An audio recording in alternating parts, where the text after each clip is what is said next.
All right, it looks like we are on the stream here today. Hey, everybody, and thanks for joining us. So we are going to begin this live class in just a moment. So give us just a second. We have a great presentation today on food allergies and food sensitivities, specifically related to zonulin and histamine. So we're going to let everybody trickle in, and our presenter, James Laval, will be joining us in just a second. He is actually refixing his audio. So thanks for bearing with us, but hopefully everybody had an awesome Thanksgiving holiday and holiday in general, whatever type of holiday you are celebrating. And here we have Mr. James Laval on the call now. So James, thanks for joining us. And we're going to start here in just a second. We're going to hit the record button. All right, so we're going to wait about 10 more seconds for a few more people to trickle in onto this call, but we have a lot of people here today. So this is going to be a great presentation. So let's let everybody just trickle in for about another couple seconds or so. All right, it looks like we have just about everybody on the call. James, you doing all right? I'm doing good. Perfect. That was quite the little sprint there. No worries, no worries. All right, let's begin now. It looks like we have everybody here. So, hey everyone, and welcome to our live class. We are so excited to have you here today, and we're looking forward to this great lecture coming up. My name is Anthony, and I will be your host. I'm joined on the line by James Laval, Education Director at Infinite Allergy Labs, who will be conducting most of the presentation today. I'm going to kick it off to him momentarily to talk on today's topic, which is food and environmental allergy testing, zonulin and histamine in particular. So this is going to be a great lecture here, especially on this topic. I'd like to go over just a couple housekeeping items though before we begin. I've muted everyone by default. And number two, if you have any questions during the course of this live class, please submit them into the chat panel. All of the questions will come to me as the host, and we will be conducting a live question and answer with Mr. Laval at the end of today's presentation. And lastly, we'll be conducting a live demonstration at the end of today's live class with our head of practitioner partnerships, Adrian Martinez. So for those of you who are new to Rupa Health, feel free to stick around and learn how we can help you optimize your practice. And for those of you who already use us, thank you very much. And if you need to get back to your practice or your day, feel free to hop off at that time. So I'd now like to hand it off to Mr. James Laval to begin the presentation. Oh, thank you so much. It's a real pleasure to talk to everybody today. And what we're going to go through today is this understanding of allergies and sensitivities, which I know many of you have a baseline understanding of it, but we're going to dive a little bit deeper into the relationships between IgG4, the complement testing of food allergies, and then as we move through all of that, get into zonulin and histamine and its importance as well. So it's obviously we know the difference between allergies and sensitivities, right? The classic allergy being IgE, it leads to eczema, asthma, wheezing, itching, can be headaches, histaminic headaches. So any of those things, and even clearing a throat, right? I've got so many patients where they get clearing a throat. And then IgG is a much more lengthy reaction, right? Where it can take somewhere between 3 to 72 hours to experience a response. And of course, it can lead to low-grade inflammation. I like to think of why I test for food allergies and sensitivities, as I'm big on this concept of metainflammation or metabolic inflammation. It's been in the clinical literature the last several years. And anything we can do that can kind of dip out of the bucket of chronic metabolic inflammation so that the patient can reset their inflammation response back to homeostasis, incredibly important. And of course, IgG can also help to drive histaminic response as well. Obviously, this is just kind of a summary of that, where, food sensitivities can occur at any age. As you know, many patients come into you and go, what the heck? I used to be able to eat almonds or peanuts, and now I'm having rashes, or I'm feeling like I'm getting itches, or I'm getting bloated or discomfort. They're typically not life-threatening. They are a delayed reaction, as I mentioned before, and you can have multiple food sensitivities. That's why it's so valuable to test for them. I've been doing food sensitivity testing for at least 25 years. And I think that it's really advanced. And obviously with heading up education at Infinite Allergy Labs, I think we've got a fantastic process in place, which I know you're gonna see and enjoy. Of course, food allergies, tree nuts, eggs, shellfish, fish, any of those types of things can trigger it, and it can be life-threatening. And obviously, it's not something that you try to self-assess. You want to get medical treatment immediately, of course. And then, of course, immune response starts with sensitization. And of course, that sensitization occurs as we start to see the gaps in these tight junctions or leakiness in the gut lining, otherwise known as gut permeability changes, starts to occur. And that can occur due to drug therapy. It can do, some sort of, stress can do it. Environmental burden can do it. Any number of things can start to cause this leaky gut phenomena or gut permeability change, which then, of course, creates an allergen or a protein or even a peptide that goes through that mucosal barrier, is presented to the antigen presenting cell with an eventual activation of IgE epitopes, which then, of course, once those are activated, now then that absorption of that challenge or allergen comes through, that epitope has been built, and now we create histamines, leukotrienes, and cytokines. And so obviously the whole role of leaky gut is a big issue. Now there's other things that we also test that's really important. IgG4, for example, which is the complement to IgE, and it blocks IgE. So high levels of IgG4, though, it actually can drive autoimmune disturbances. So IgG4 is good because it blocks IgE response. But as you continually mount IgG4 response, it can drive a chronic inflammatory pathway and lead towards autoimmunity. And of course, the complement C3bD pathways are, once again, a complement to IgG sensitivity. And really, the biggest issue around this is once C3bD is activated, once you test positive in that category, it creates a significant amplification of the IgG response, meaning that as high as a 10,000-fold increase in the amplification of that IgG reaction. So these are really important as we manage more people that are in what we call, our immunologist or our inflammologist training that we do nowadays, right? Where we're working on patients' ground states of inflammation. They've got autoimmunity, they've got cardiometabolic issues, they've got, dyslipidemias. All these things are going on, and a lot of what's driving that are these immune reactions that are happening, along with other ones as well. So once again, with IgG4, there's a significant upregulation of the Th2-mediated immunity. Why is that important? Because we're going to drive more and more allergic behavior, as well as more inflammatory cytokine behavior. So the diseases that have been associated in the literature with IgG4 include orbital lesions, thyroiditis, interstitial pneumonia, pancreatitis, sclerosing cholangitis, retroperitoneal fibrosis, aortic aneurysms, pseudolymphomas, lymphadenopathies, prostatitis, mastitis, and tubular and interstitial nephritis. So these are the things that have been directly correlated with IgG4. I think a lot of times we are still living on this data that there's not that much correlation to disease states with these subgroups of allergy and sensitivity testing, when the current literature really says otherwise. And you just have to think of IgG4. It's a dual-edged sword, right? It can be protective or pathogenic.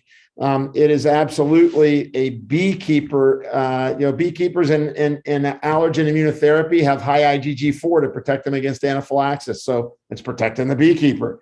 But just keep in mind that as it continues to ramp up, it runs the risk of driving immune behaviors that lead to autoimmunity. And this is pretty straightforward. If you look at this, here's the hypersensitive reaction that occurs with IgE. IgG4 ends up blocking the IgE epitope so that you get binding to that, and that therefore limits the anaphylaxis response, and it inhibits histamine release from the mast cell. So once again, great. And at the same time, you have to worry about it when it's in excess. Whenever I see high IgG4s on individuals, I'm always concerned about the fact that their gut is hyperpermeable. We have to retrain their immune system, and we're trying to get them out of harm's way for that future issue as it relates to autoimmunity and tissue inflammation.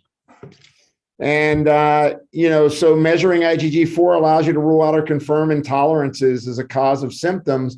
Looking at IgG4, really, that is where you see these big, I think, gains when people get off their IgG4 foods that maybe you were having trouble with in the past. And so, when you look at this, one of the biggest things that happen, I know for a lot of us, we're studying things like SIRS, where we're looking at or even in cardiometabolic issues, where we see the M2 macrophages getting upregulated.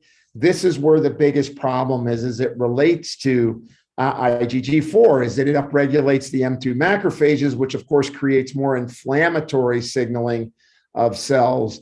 And that's what we're trying to prevent, right? Is keep out of that inflammatory response. And once again, it's happening from a variety of reasons, whether it's biotoxins or environmental burden or lack of sleep or excess exercise can do it.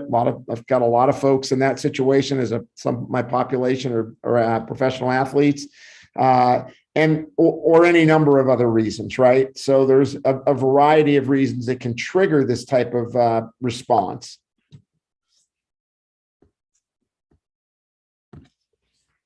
And this is just kind of, once again, just to show you the proportion of patients with various organ involvement as it relates to IgG4 related disease.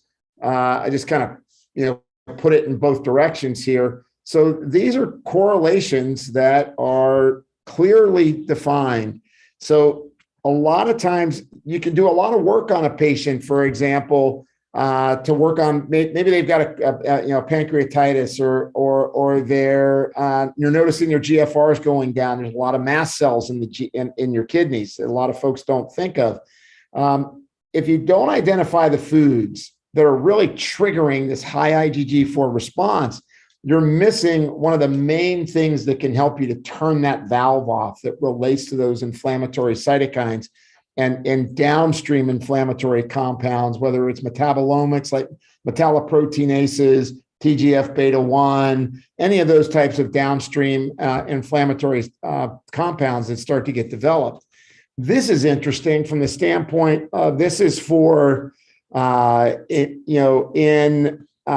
managing biliary disease. So if you look at this, so MIS diagnostic criteria for IgG4 RD, and then if you look, prednisone, looking at using immunomodulators, is there remission retrieved? Where are we in this realm? So we have a lot of people on immunobiologics, but what is not mentioned anywhere in here is testing for food to reduce the immunologic drive for the needs for these drug therapies. And look, modern drug therapy is great. I'm a ACCP clinical pharmacist, and clinical nutritionist. I get it, but at the same time, we need to take the duress off of that individual. So if you think of it as a seesaw, anything I can do on this side of the seesaw to neutralize that inflammatory response is going to be incredibly important. And then, of course, there's C3BD. And this is another aspect of your immune system that gets driven by, and it drives Th2 immunity. So we create a lot of inflammatory cytokines with the C3 complement testing. So we want to look for these C3 complements because the presence of them indicates incredible increase in IgG response. And this is right out of, this continuing medical education. If you look here, we look at type 1 Ig antibodies, identify the C3a, C5a complement cofactors, and the type 4a and D. It's being recognized that this complement pathway is incredibly important in order to look at delayed sensitivity allergies. So, as I said before, I think there's a lot of us that have been in this for a while, and if you're still looking at the literature from 15 years ago, there's a lot of docs that go, I don't think food allergies are all that accurate. That's why I don't do them. Well, reproducibility, repeatability with the infinite allergy test is very high. I'll show you that in a minute. But more importantly, the literature is saying we need to look for this, because guess what? People can avoid a perfume. People can avoid going into a store and reacting to a chemical, but they can't avoid eating. And so finding the foods that help them to quell their chronic immune response is incredibly important.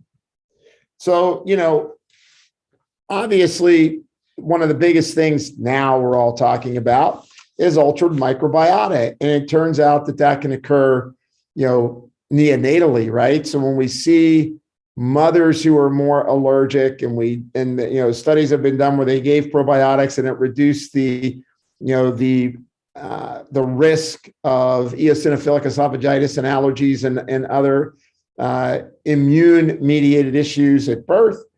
So it starts, in my estimation, in the womb. I know this slide says at birth, but we all know now it starts from the moment you're gestated, whether it's your genetics, your epigenetics, or what's happening neonatally. And you have to realize that there's a lot of drugs that affect the microbiome. About 25% of all drugs on the market actually affect the microbiome. And when you affect the microbiome, by default, you're going to start to set someone up to be ripe for immune reactions. A lot of you that have had people on PPIs for a long period of time, that they eventually break down. They get sensitive to foods. Metformin does this. Antidepressants do it. It's not just the PPIs and antibiotics that have this effect on the microbiome. I think that's another big misconception. When you look at this, and people drinking tap water, for example, that's chlorinated, you got a lot of people that at baseline, because of the amount of medications they're on, even without exposures, even without stress, even if they ate a perfect diet, would probably end up, if they're on any of these medications at one point, developing gut permeability issues. And of course, we all have studied leaky gut and gut permeability issues. The bottom line is that this tight junction gets compromised. When that tight junction is compromised, now we start to allow things like bacterial translocation, undigested proteins, peptides, or other compounds to get into the bloodstream, which then create an immunologic reaction as well. So we can be getting reactivity within the gut, within the cilia, and then attacking this epithelial cell. But then we can also enter into the bloodstream and create more immune response. I love this slide because it kind of shows you over here at a healthy gut or epithelial tissue. And here are the nice cilia that are tight with the tight junctions intact. And when we look over here, this is gut permeability. This is the epithelial cells now that are broken down, irregular shaped. And this was inflammatory bowel disease and in colorectal cancer patients. In this particular paper, it was talking about the common ground hypothesis, meaning that the epithelial tissue is where it's all happening, whether it's your absorption of nutrients or acting as the filter or having immunologic tolerance. All of that is going on. And when we break down, as we do in C and D, we start to get excessive immunologic drive.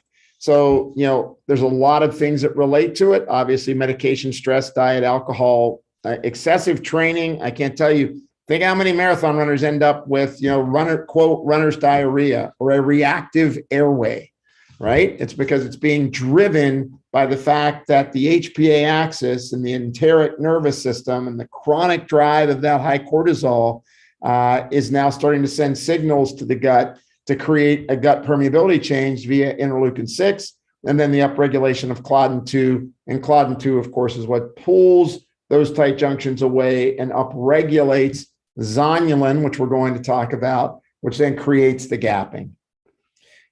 And then, of course, that chronic inflammation leads to a lot of other problems. So just remember, food allergies just don't mean, oh, I've got a bad belly or, oh, I've got rashes.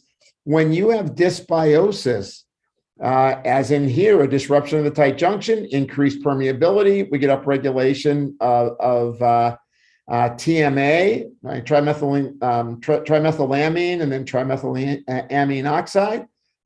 We get the upregulation of foam cell formation, excess platelet aggregation, metabolic endotoxemia, meaning we start to develop a lot of lipopolysaccharide, which then, of course, starts to create endothelial inflammation and damage. So, it's important to remember this isn't just for your irritable bowel patients. That cardiometabolic person sitting in front of you, that rheumatoid arthritis case that's sitting in front of you, yes, that colitis case, of course, but even mood. And then, just to make this go farther, just to keep it in perspective, once again, the gut gets leaky.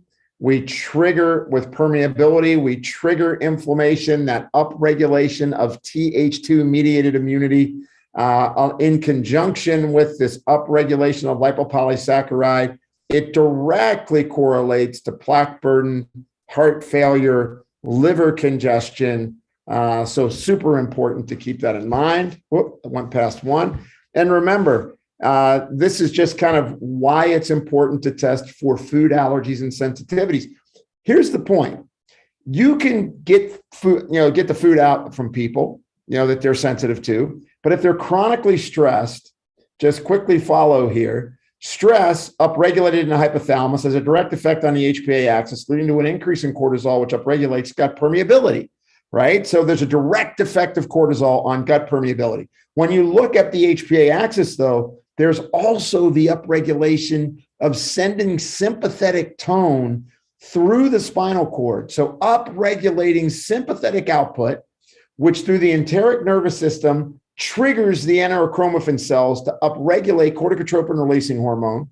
And that peripheral corticotropin-releasing hormone has a direct effect on gut permeability. And then the peripheral corticotropin-releasing hormone has a direct effect on mast cell release of leukotrienes and histamine, which triggers permeability changes in the gut, but also has a direct effect on inflammation. And then with the permeability change, we see antigen presentation, inflammation, and immune activation, which leads to more HPA axis inflammation. This is a beautiful circuit board.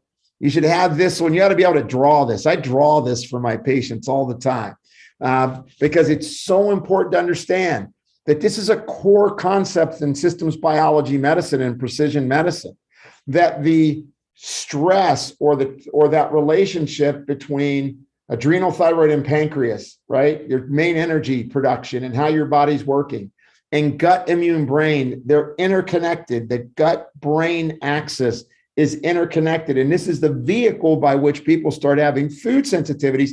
Don't wait until they've got severe allergies. Test them to shut down this chronic inflammatory pathway. And these are all different conditions that are related to food sensitivity. So you're all familiar, I'm sure. And I just listed them out. You certainly can look at these and you can see that it's a broad range of conditions. I have a lot of people, I can drop their blood sugars 10, 15, 20 points just by getting them off their inflammatory foods. Their lipids change, their inflammatory markers change, their CRP goes down, their homocysteine goes down. Obviously, mental clarity occurs, but all through the lens of understanding what's affecting that gut permeability as well, because you're going to need to work on that. And I test for it right away, because I think a lot of people that work on their gut first before they test for food allergies, well, you're still going to have an immune system that's reacting, and you're going to be creating a histaminic response. So you kind of got to do these things together. These are just studies that link to chronic conditions. This was a 2018 study on 100 patients diagnosed with autoimmune disorders, high levels of autoimmune anti-nuclear antibodies, or ANAs, versus 25 controls. Food intolerance profiles were run, and overall, the IgG levels were significantly increased in autoimmune patients. So no, it's just not a matter of, oh, if you eat a lot, you get IgG. This was in autoimmunity revisions. There's another study, 12-year observational study on 499 patients with systemic lupus. Patients with active disease had 27% higher levels of IgG antibodies. Here's diet. Once again, for a lot of people with autoimmunity, if you look, our typical Western diet, right? There's a lot of milk proteins, a lot of high lectin foods. I'm not anti-lectin. I do want to make that clear. But obviously, as people are more pro-allergic, they tend to get more sensitive to lectins, and therefore we have to select them out and even get more specific about which ones. Because the other thing you have to balance with people is not making it so hard for them to eat, because they have to eat.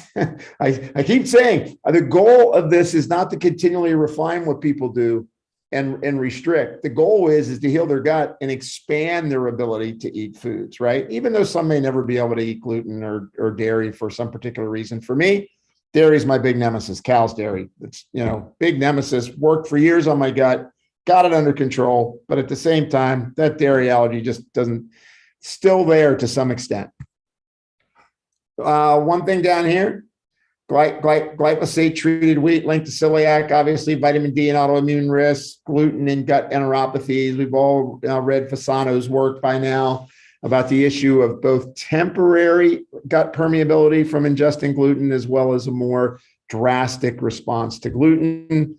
Obviously, what happens with gluten is you get more modification of intestinal cytokines and chemokines. You get more cytotoxic behavior that break down the gut barrier. It's a pro-inflammatory response. It alters microbiome diversity. And of course, studies of, if you have someone with type 1 diabetes, they're supposed to be getting screened for celiac at least every other year, right? And, and if they've got celiac, they're supposed to be getting screened for autoimmune thyroiditis. So important to keep that in mind is that's in the literature. It's in the rubrics for managing those cases. And then, of course, irritable bowel disease, 80% of patients triggered by a specific food. Of course, gluten being the biggie, are the most prevalent reported. And then, of course, in mood disorders, gluten and gliadin and immunologic response in a subset of people with schizophrenia or significant depression. And of course, the depression also linked to the IgG antibody hypersensitivity. And then other conditions, obviously, fibromyalgia and chronic pain. Childhood obesity is actually now associated with food intolerance reactions. And then, of course, weight gain, 2019 randomized controlled trial on 120 patients, 3-month study, intervention group or a waitlist group. The intervention group had the elimination diet of up to 10 foods. The waitlist group, no health coaching or IgG. In the end, the intervention group had reduced BMI, waist circumference, better sleep. Of course, better sleep. One of the big things, if you got people that are resistant to getting a good night's sleep, no matter what you're doing, is because they're reacting to foods and they're creating histamine. And histamine in the brain, that's why you buy antihistamines over the counter to quiet people's histaminic response in their brain at night. So think of insomnia. Don't forget about this if you're having trouble. Weight gain here. This is a 2016 study. Obviously, elimination group lost 8.6 kilos. The other restricted group on calories lost 1 kilo. But really no body fat loss, whereas the elimination group lost 5 kilos of body fat. That makes sense because as I decrease inflammatory cytokine signaling, I improve my insulin receptor response, which will allow me to access that belly fat as well. And as you note, triglycerides went down as well, another feature of improved insulin receptor vigilance. And this is really just out of Microbiota, Thyroid Interactions, Health and Disease. This was a review. Gut permeability changes and the absorption of key nutrients. So, of course, iron, tyrosine, zinc, selenium, minerals, magnesium, and then upregulation of lipopolysaccharide as well as a significant issue, because when the gut gets leaky and LPS goes up, there's LPS receptors on the thyroid, which trigger that inflammatory response. Not to mention that LPS circulates all throughout the body and attaches virtually to every tissue and upregulates NF-kappa B, either by passive diffusion through the cell membrane or by the LPS receptor at the receptor surface. So what happens in this event when the gut gets leaky is that we get transcriptomic, proteomic, and metabolomic changes in the individual. Why I think we're seeing so many people in this funnel of the disease processes where at earlier and earlier ages, we're getting more and more problems. And of course, I think I've already went through this with studies linking food sensitivities to thyroid disorders. I don't want to belabor that point. I want to make sure we stay on time. Cardiovascular disease, biochemical and immunologic basis, of course, for atherosclerosis and vascular inflammation. IgG antibodies are directly linked, are linked to cardiovascular disease in this 2019 study. Those with CVD had frequency issues or food intolerance issues with bananas, dairy, eggs. Eggs are incredibly common, guys. And I can't tell you how many people with the advent of paleo lifestyles, people are eating eggs every day. And half of my people that I test have issues with eggs. I get them off it, and all of a sudden they're feeling better, they're losing weight. Because people go to paleo to lose weight, right? But they're still eating honey, right? So who knows? Pretty important on this one. This is a 2007 study. If you look here, authors conclude, just to kind of summarize, IgG food antibodies positively associated with intermediate layer thickness, carotid arteries, and obese juveniles. So this is in teens. This was 30 obese children, 30 normal weight children. So yes, children's gut get disrupted early nowadays. And from my earlier statement, from the time they're in their mother's womb, they're coming out with gut problems. Otherwise, we wouldn't have an epidemic of eosinophilic esophagitis and other gut issues in children. And gluten and diabetes, I think, is old hat, right? We've been talking about this for a long time. We know that if you eat gluten, if you give gluten and dairy to a child and they have an HLA gene SNP, if it's DQ2, DQ8, DRB4, if they've got the HLA gene SNPs, they're going to be at a 100-fold risk of developing type 1 diabetes, right? So, of course, all that HLA gene SNP information kind of making people more prone to autoimmune disorders, but not just autoimmunity, but that whole SIRS complex response, say sensitivity to mold, et cetera. And of course, what's gluten-free diet going to do for an individual? And, you don't need to do a food allergy test for a gluten-free diet. I do it because I want to see how sensitive the person is. Do they have a C3BD? Is their IgG4 high? Where are they at? And they get to see it. They see the bright red and it scares them. And I like them getting a little scared because it motivates them. But obviously and I would say that this is, even though this is about gluten, the reality is that when we increase inflammatory signaling, we decrease insulin sensitivity, not just from gluten. And also when we increase inflammatory signaling, adipose tissue starts to create adipokines. Beta cell stress occurs. We know this from cortisol. We get a decrease in lipogenesis. We get a decrease in gut, actually in gut permeability, in gut integrity when we have inflammatory response. So even though this is talking about gluten, what this is really talking about is what happens when you correct for it. Migraines, obviously here, alleviating, taking out IgG foods had a 19% of migraine patients had reported sensitivity to cheese, 18 on chocolate, citrus fruit. I just had a case yesterday, migraine free now for 4 months since I did her food allergy testing. Yes, I had to clean up this individual as well, reduce her stress response. get her into doing some breathing exercises, like what we do in integrative care, right? But in the end, just getting the foods out were significant. This is a 2019 study on migraine headaches, a literature review in current pain headaches. Like I said, 2019, pretty important.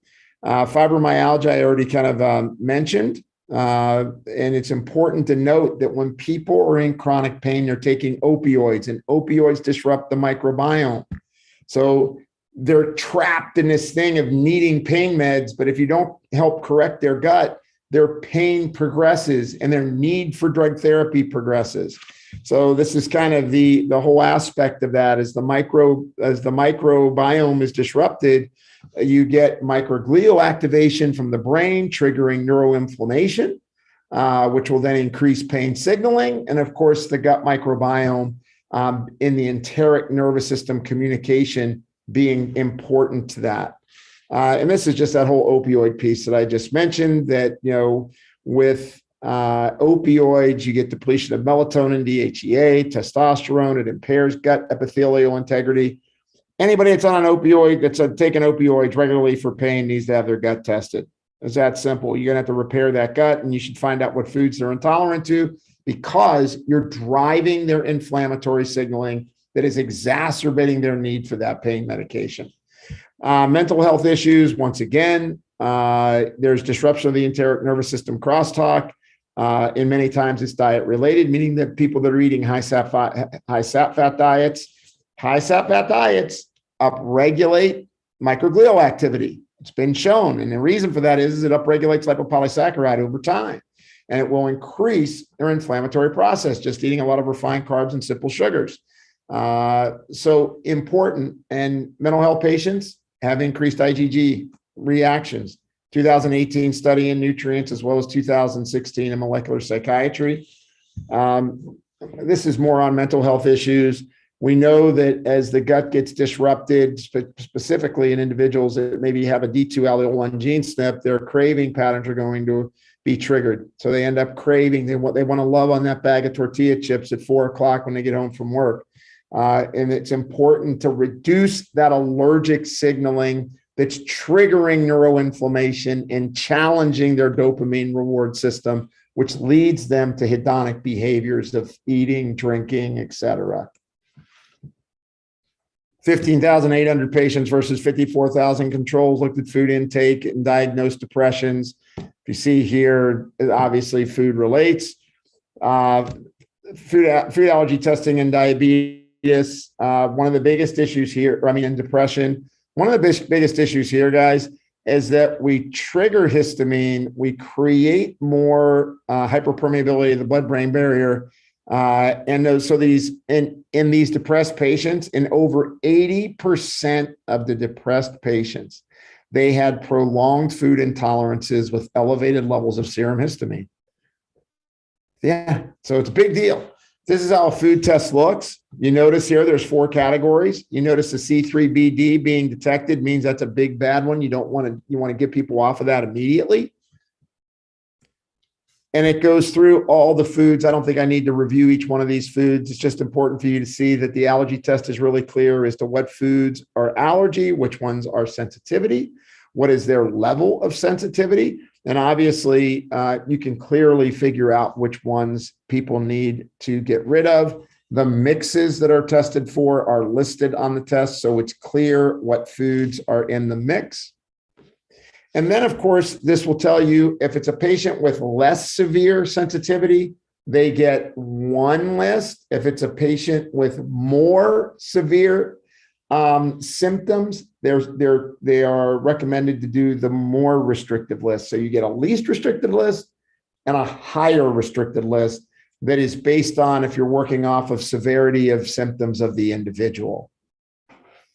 The accuracy of this test, and it's why it's covered by insurances and why you've got Medicare, Medicaid in some states, is repeatability is approaching 100% on IgE. The reproducibility is 100%. And then, of course, on C3BD, reproducibility approaches 100% at 97.7%. This is done chronically within the lab to make sure that it holds up to these standards. It's really important that we continue to get accurate results. These are the fee schedules. I am not involved in this aspect at all. Please reach out to the sales reps and the folks at Infinite Allergy Labs. My key role is to educate and get people familiar with how to use food allergy testing across a broad band of conditions, as well as performance enhancement. All of my athletes, I've got athletes in all 5 major league sports, and I have teams in 3 major league sports. All of them, I recommend food allergy testing to. Let's get on to zonulin. We got about 6 minutes left. I already mentioned that zonulin is responsible for the tight junctions. The bigger the zonulin number, the more you gap. So, and lipopolysaccharide, meaning damage to the microbiome, upregulates LPS, triggers zonulin, off it goes. And of course, what happens then when the zonulin breaks is that you get this excessive antigen trafficking, increased cytokine inflammation and T cell activation, and then the loss of immune tolerance. So zonulin, tracking zonulin, incredibly important to see if you're effective at healing the tight junctions. And then you got to puff them up too, right? Got to get the epithelial cells to be healthy, which is replacing the microbiome, getting the butyrate production so that you can fatten, and glutamate, so that you can fatten up those epithelial cells. This is meta-inflammatory conditions that are associated with increased zonulin levels. This came right off the press, 2020. This is Fasano's work, but these are all of the different conditions that are related to high zonulin, or basically gut permeability problems, which are associated directly with food allergies. So look at this: hyperlipidemia, irritable bowel, insulin resistance. Remember I said how blood sugars go down? Of course, celiac, chronic fatigue, fibromyalgias, gestational diabetes, gliomas, right? I mean, I don't have to read all these, but this is what I'm saying. Testing for foods is more than healing someone's bloating or trying to get them to lose weight. You're trying to circumvent that funnel effect of them moving down the inflammation cascade towards chronic illnesses. And of course, it's fairly simple. The higher the zonulin, the more gut permeability. The higher the zonulin, there are direct links to obesity, hypertension, impaired glucose, and metabolic syndrome. 2017 study, International Journal of Molecular Science. So really important to get this across. The next one, of course, in my 4 minutes left, is histamine. So we all understand histamine, but I think what we don't get is that histamine, first of all, if you look here, histamine is broken down by aldehyde dehydrogenase. Do you see that, where it becomes inactive? If you have a lot of candida on board, and you're making acetaldehyde basically eats up your aldehyde dehydrogenase, and you can't break down histamine. So that's why you see so many cases of people that are histaminic with rashes and welts and foggy brain and can't sleep when they have candida, is because their acetaldehyde upregulation in the liver has wiped out their acetaldehyde dehydrogenase, and now they can't dispose of their histamine. And you have to think about diamine oxidase as well. But I think this is something that a lot of people don't think of. And this is clearly the path. You see where DAO is as well? So you need DAO, and you need to have adequate aldehyde dehydrogenase in order to completely neutralize histamine. So first, test foods that get the histamine off, right? Lower your amount of histamine by your reactions. Lower your amount of histamine by the amount of stress you're under via that circuit board I was teaching you from. And then also treat the gut, look at the tongue. Do they have symptoms of candida? Clean that up so that we regulate their acetaldehyde dehydrogenase, which, by the way, you need molybdenum to help that work correctly. And of course, you can test for DAO. Histamine, of course, I think being, really important to track. So here's a summary with 2 minutes left. I wanted to make sure I was on time. Is testing for food allergies. It's essential to regulating the health of people today. This is a part of precision healthcare. Do you need to do it right away in every person? I think if people are willing, if their insurance isn't going to pay for it, if they're willing to pay for it, I think it helps them a lot.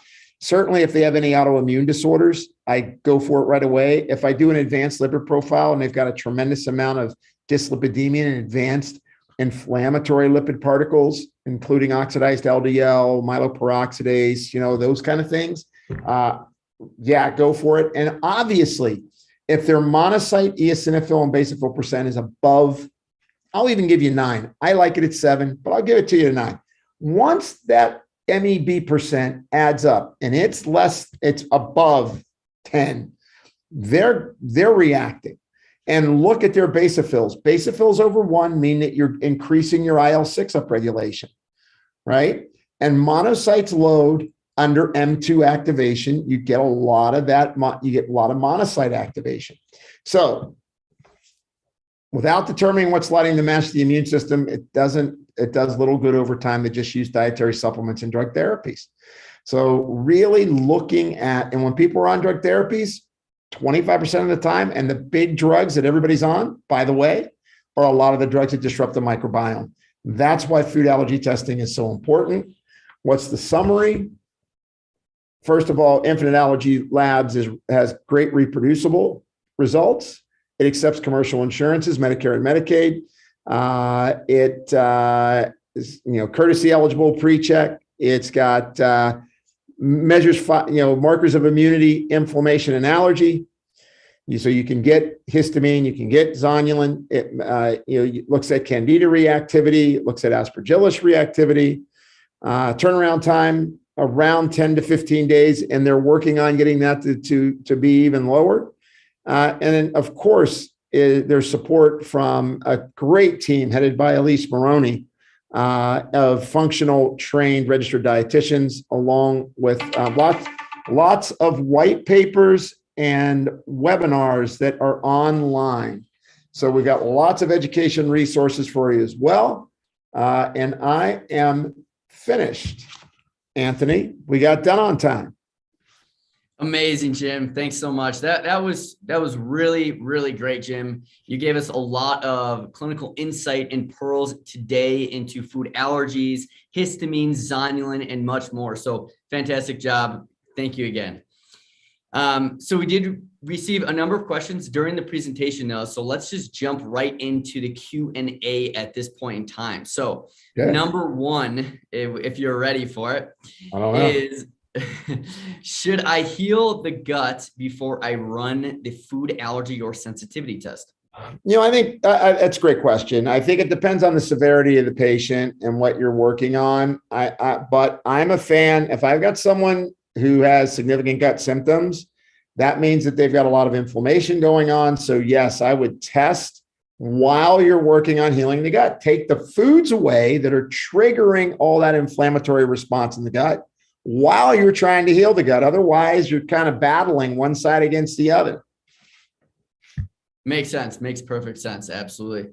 Number two is, what is the significance of testing complement? I know this is a more of a new in the food sensitivity allergy space, and really, really important though. Well, the C3 complement is so important because just look at how we look at complement immune system function. It drives a lot of autoimmune and inflammatory behaviors. So the C3BD is giving you a deeper look through a more clear lens of the total allergy picture. If all you did was have IgG, if you didn't understand there was a C3 complement that was amplifying that IgG, you wouldn't know that it was incredibly important to get rid of that food because of its C3BD response. So it's incredibly important. And I think it's on the front edge of where people need to go in terms of how they're working with food allergies. Absolutely. That's a really, really important point. I'm glad you brought that up, Jim. So thanks for that. Question number 3 is, you mentioned the trimethylamines in relation to inflammation and dysbiosis. So aside from correcting dysbiosis and removing foods from the diet that can increase this chemical, what are some other ways that someone, such as a patient, obviously, can decrease overall inflammation in the gut? Well, I mean, first of all, measure your trimethylamine oxide, right? So you can measure TMAO, and obviously, if taking a lot of phospholipids, if your gut's off and you're taking a lot of phospholipids, that could cause an increase in that. If you're eating a lot of carnitine-rich foods, it could cause an increased risk of that.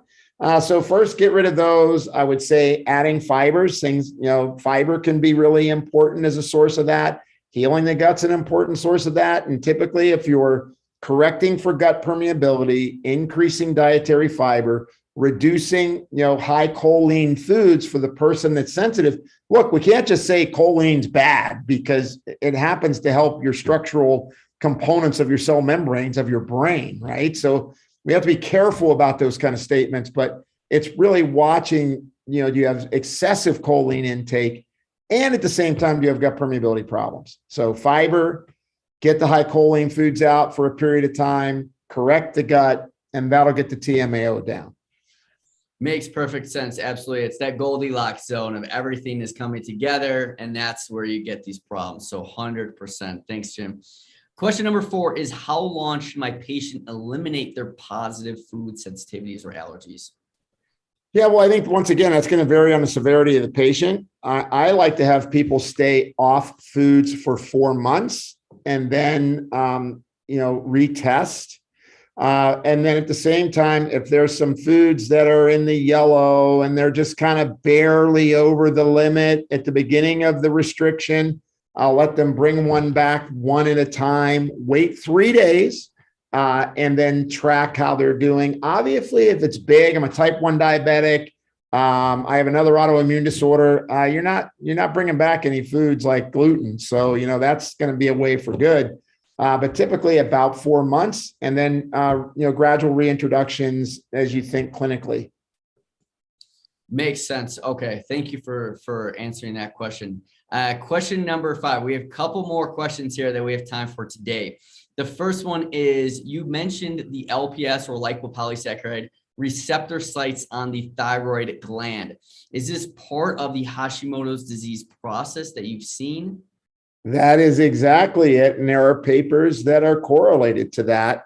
And it's not, look, you have to think of lipopolysaccharide. It circulates and hits every cell in your body. So whether it's the inner lining of an artery or the tissues of the kidney or liver, the cardiac myocytes, it attaches to the heart muscle. We know, it is a global phenomena for triggering NF-kappa B and the downstream inflammatory compounds that occur from that genetic expression that gets triggered by lipopolysaccharide.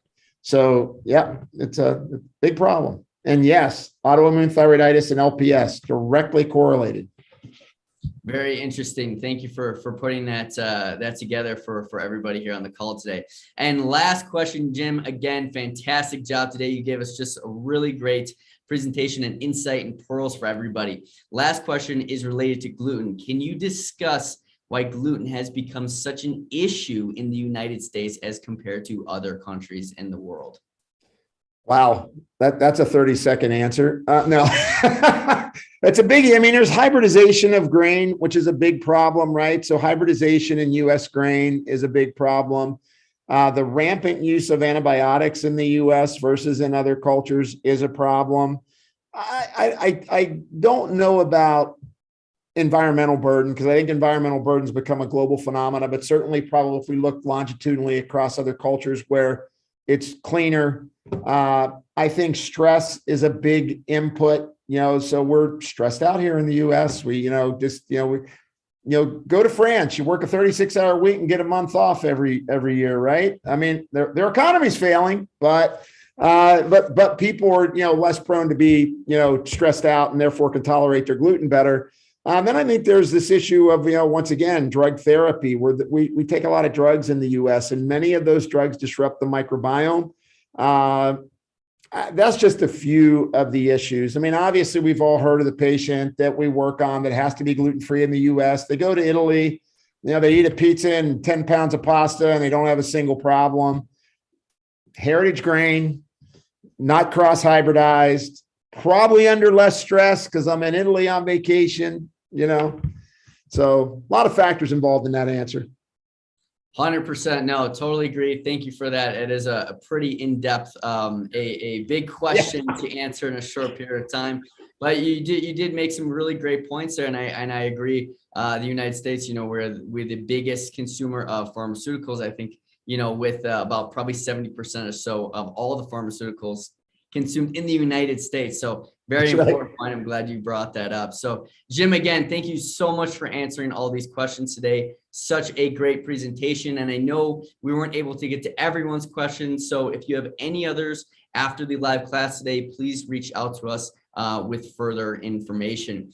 So thanks again for attending this live class. Again, huge shout out to James Laval and Infinite Allergy Labs. Such a interesting and helpful presentation today on food and environmental allergy testing, specifically zonulin and histamine. So we hope to see you all at the next live class, and thank you again for attending. But before you leave, we have Adrian Martinez, who is our head of practitioner partnerships, and he is going to be jumping on the line right now to do a live demonstration of the Rupa Health portal. So I'm going to hand it off to Adrian now, and he's going to jump on. So give him just a moment to jump in here. And there he is. Perfect. Awesome. Thank you so much, Dr. Anthony. And thank you, Jim, for that amazing presentation. Very excited to be here this afternoon and speak with you all about Rupa Health, who we are, what we do, and why we do it. So a quick agenda of where we're heading today. First, I'll introduce myself. Nice to meet you. I'm Adrian Martinez. I am the head of practitioner partnerships at Rupa Health. What does that mean?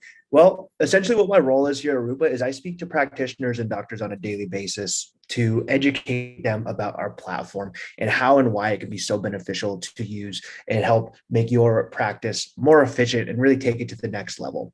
Why do we do it? Well, we really believe here at Rupa Health that functional medicine, root cause medicine should be the standard of healthcare. Personalized medicine is the future, and we want to make a platform that's going to make it more impactful and more accessible to really everybody involved. So how do we do that? Well, what we've done is we've created a platform that's brought on 20 plus different labs, allowing you as a practitioner and your staff to track and manage and place orders from 20 plus different labs all in one place. So streamlining that process with no longer having to go to each individual portal to do so. Infinite Labs being one of those labs that we work with directly.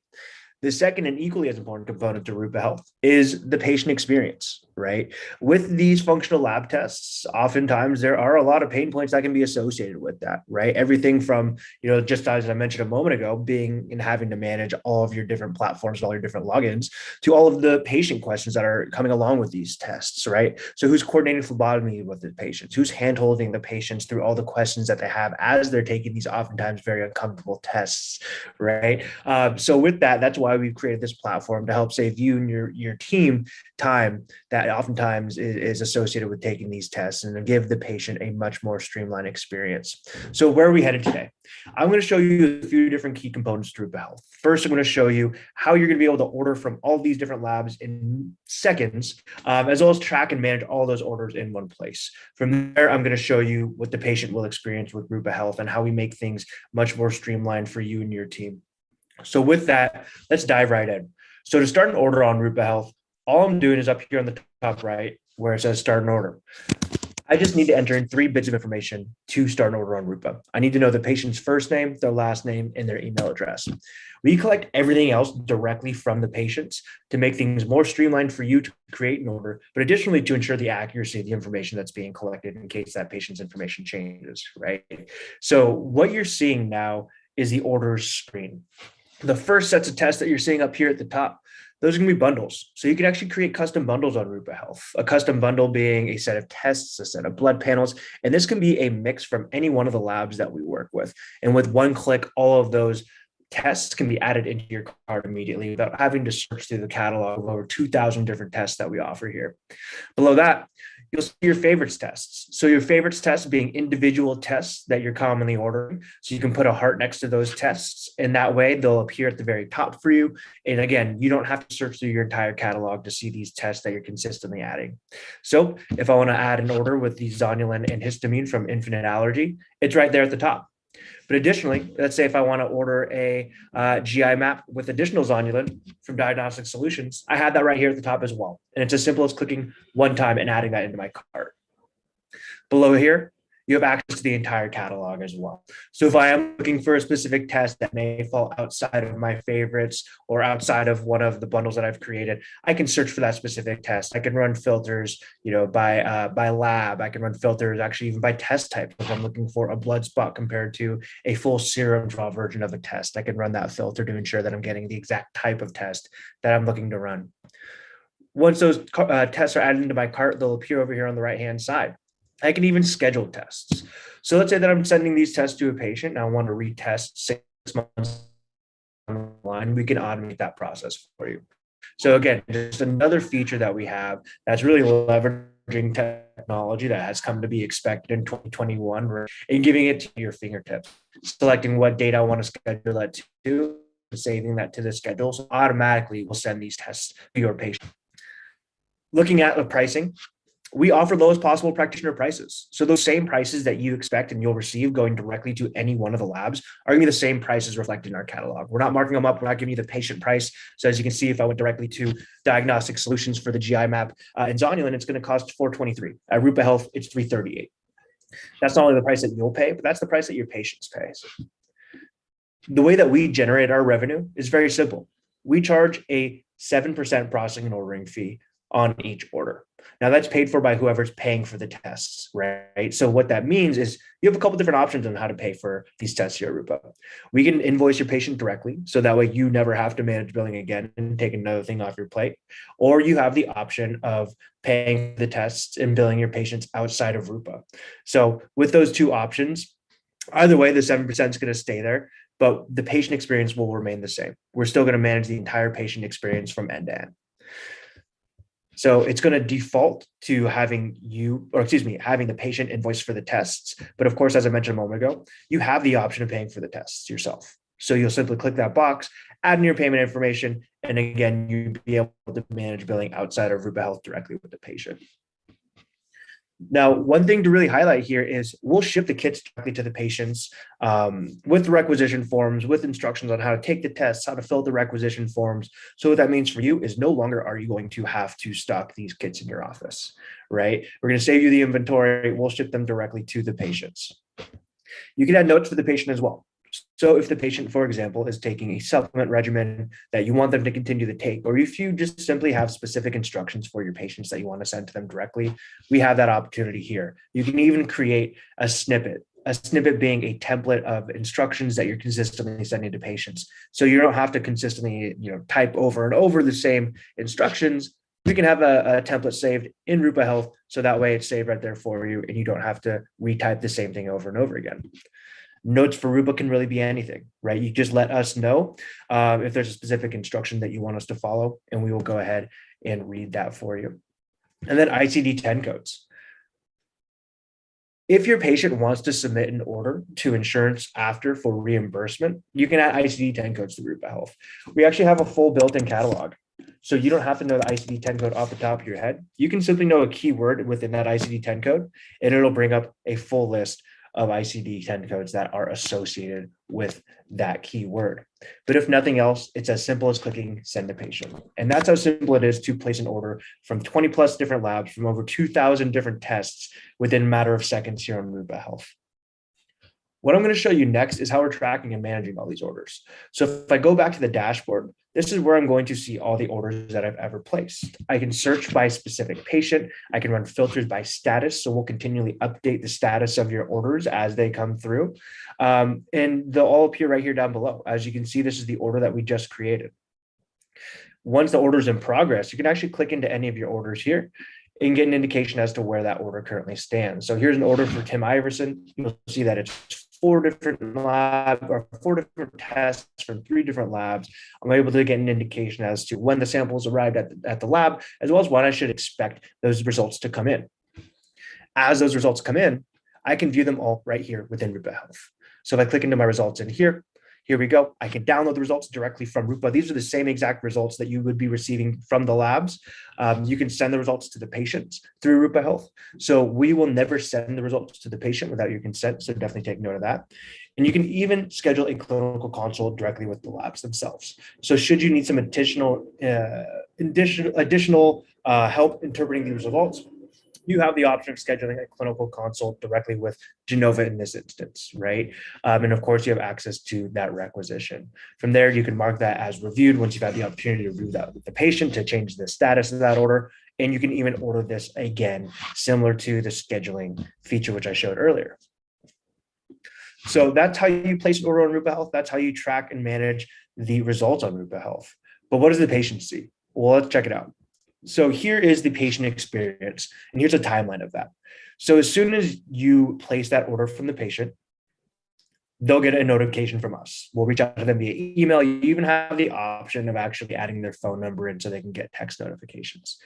From there, the kits will be shipped out within 24 hours of payment.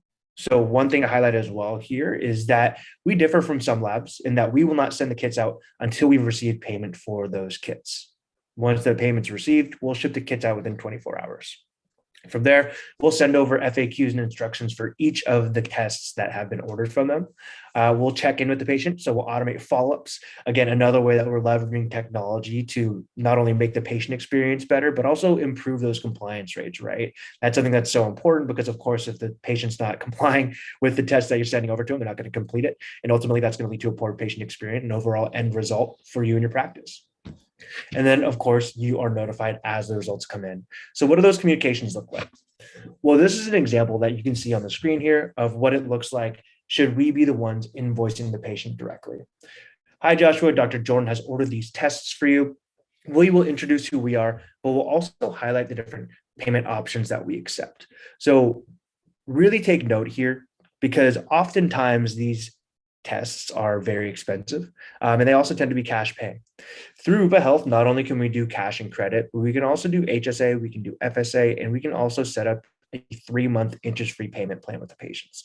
With that payment plan, we're actually sending the kits out after the very first payment. So we're not waiting for the entirety of all 3 payments to come through before we ship those kits out. We'll send those kits out after the very first payment. From there, we'll go ahead and collect all the necessary information to complete the order, because if you remember previously when I placed that order, all I put in was the patient's first name, last name, and email address. So we'll go ahead and collect the necessary information, such as the billing information, the shipping information, the demographic information to complete that order. And we will highlight the test that has been ordered for them. Okay. If you decide to pay for the order yourself and bill the patient outside of Rupa, the communications will remain similar. The patient experience will remain the same, but there are some key differences to highlight here, right? So what we're going to do is we're going to notify them that the kits have been ordered for them. But of course, we're going to collect the shipping information and the demographic information, but we will not collect any billing information. Beyond that, we also will not show the cost of that test. So a prime example for this one is I know some practitioners do charge an additional fee for interpretation, for example. So if that would be the instance that you do something of that nature, it might be best for you to pay for the kits yourself and then bill the patient outside of Rupa Health. From there, we will notify within 24 hours that the kits have been shipped out. And then we will send out personalized FAQs, instructions, how to fill your requisition to the patient directly, right? And as you can see on the left-hand side, this is an example of what that email looks like. On the right-hand side, you can see an example of the Dutch complete instructions that we will send out. So very comprehensive, very user-friendly. If there's a phlebotomy required, we can do that in a couple different ways. We can either customize those instructions based off of your recommendations. So if you are lucky enough to, have a preferred phlebotomist or, have one in your office, even, we can take that information to ensure that the patient knows to come see you for their blood draw. If not, what we'll do is we'll send over the information, or rather the options based off of the lab that the patient is working with. But if the patient has any questions along the way, whether it's how to take their tests, or if they can't work with any of the phlebotomy options that were sent their way, they can reach out to us and our team, and we will facilitate handling those questions for you. So not only are we managing the patient support side of things, making things easier for you and your admin team to basically place your orders in that operations process, but we'll even do things such as managing specimen issues. If there's any specimen issues, we'll manage that directly with the patient, directly with the lab, so you and your team no longer have to do that. With that, this is just going to kind of highlight exactly what I just mentioned regarding the phlebotomy process, how we can manage that for you. The requisitions, we'll send over instructions on each requisition and which areas to fill out. we'll follow up and we'll automate the follow-up process with the patient to see if there are any questions, again, to increase that compliance rates and improve that patient experience. And then from there, you're notified as the results come in from each individual lab. So all of your results in one place. No longer are you going to have to go to each individual portal to view these results or to even place your orders. Everything is managed here on Rupa Health. So those are the main components that Rupa has at this time in terms of making things more efficient for you in your practice. And so to highlight that, it's the ability to order all of your labs in one place, the ability to track and manage the results all in one place, as well as streamlining your patient experience to give them a better overall experience when it comes to the lab tests. But Rupa is more than that. We're not just a place to order all your labs. We're also a platform where you can come to learn. And that's where you are right now. And if you're staying on the line with us, you're part of Rupa University. So Rupa University is a series of talks that we have and where we invite guest speakers to come in, such as Jim, who just gave an amazing talk himself, to come in and speak regarding topics that are important in impacting the functional medicine landscape, right? And as you can see, all of the speakers and all of the talks that we've had previously in all the classes will be recorded and uploaded into this catalog. So if you happen to miss one or you're joining right now, you still have access to the entire library of classes that we have, and across a variety of topics, everything from a SIBO deep dive to sales and sales funnels, and improving your business strategy, right? We cover an entire gambit of different topics. And so continue to look out for these amazing topics that Dr. Anthony himself is hosting. Of course, we offer support. So if you have any questions regarding your account, reach out to us and our team. This is a HIPAA compliant channel that you can reach out to us on. And we can even customize your account. Whether you're a solo practitioner or you're operating in a clinic style format, we are built and designed for that. We can have multiple practitioners on the same account with your own individual logins. We can invite team members. We can customize the phlebotomy information. So, if you have any questions, don't hesitate to reach out. You're not too small. You're not too big for us. I promise that we can make it work with you. And then last thing I always like to highlight here is we don't warehouse any of the kits ourselves. We're still working directly with the labs. And so the labs are the ones that are sending out the kits directly to your patients, right? And so with that, can be some varying turnaround times. And so we like to make that as transparent as possible. But should there ever be any delays to one of your kits, you'll be notified via email. You'll get a notification and alert up here at the top within your main dashboard, as well as we'll send that notification to your patient that there is a delay. So not only, will you be fully prepared, but your patient will always be in the know and, not be concerned if there's any delays. So with that, thank you so much for your time. If you are interested in having a more personalized demonstration of Rupa Health, there are some details that might be more specific to your clinic or to your business. More than happy to hop on a call, set up a Zoom. You can reach me at this contact information here. It's just adrian@rupahealth.com. So look forward to hearing from some of you. And, with that, look out for an email coming your way since you attended this class. But thank you again so much for your time. And I hope you enjoy the rest of your Wednesday afternoon.